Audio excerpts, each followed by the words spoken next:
Maayong adlaw kaninyong tanan. Have you ever thought in your life that today is your last day? I'm sure in the midst of this pandemic brought to us by COVID-19, fear hides in our heart. Sometimes we think that this is the end of our life. This is our last day. But what if it is our last day? How are we going to deal with it? My friends, today, in this beautiful day, our God reminds us that each of us will be rewarded. When He said, whoever love received, give, even to the simple person in my name, that act of love, that act of friendship will be rewarded. In the Gospel of Matthew chapter 10 verses 37 to 42 speaks to us that the cost of discipleship is our very life. The cost of discipleship is our capacity to act with love, to respond to the call, that in the midst of fear, we are able to listen to His word, who asks us, who invite us to enter into that relationship.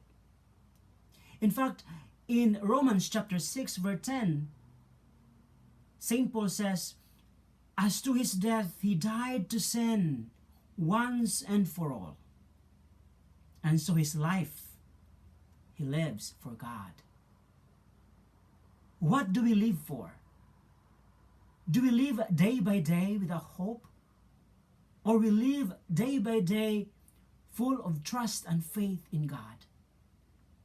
Today, as we confront the terrible pandemic, you and I sometimes are afraid that our life is in God. Many of us would like to go to heaven, but most of us are afraid to die. Of course, we're not saying a physical death, but dying to our own fear, dying to our own self-sufficiency, that we have everything to answer this problem.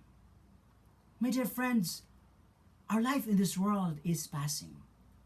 Our life in this world is temporary. Therefore, every time we receive, we love, we give. Out of love, out of generosity, not of necessity. Those things are counted into our own salvation. However, let us not misconstrued salvation as our way of doing.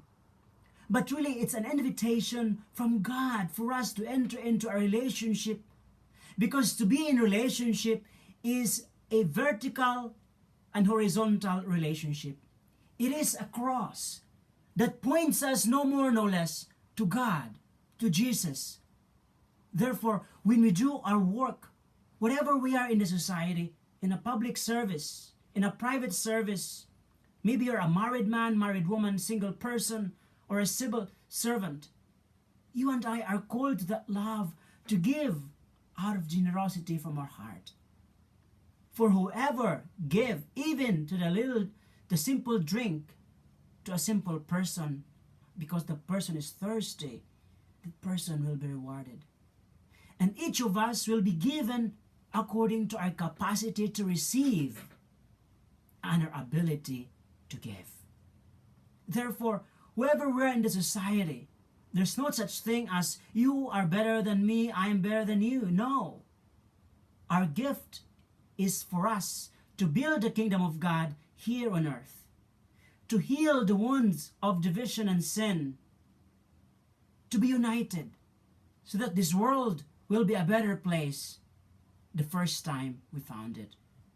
My dear friends, the question is, who do we live for? Do we live for ourselves only, or do we live for God and our neighbor? It is a cross, and that is the cost of our discipleship, our total personal surrender to God, so that you and I could make this world a better place to live, not just for now, but for our generation to come, but also in doing that, we are building our places in heaven. May our blessed Lord bless us and protect us always.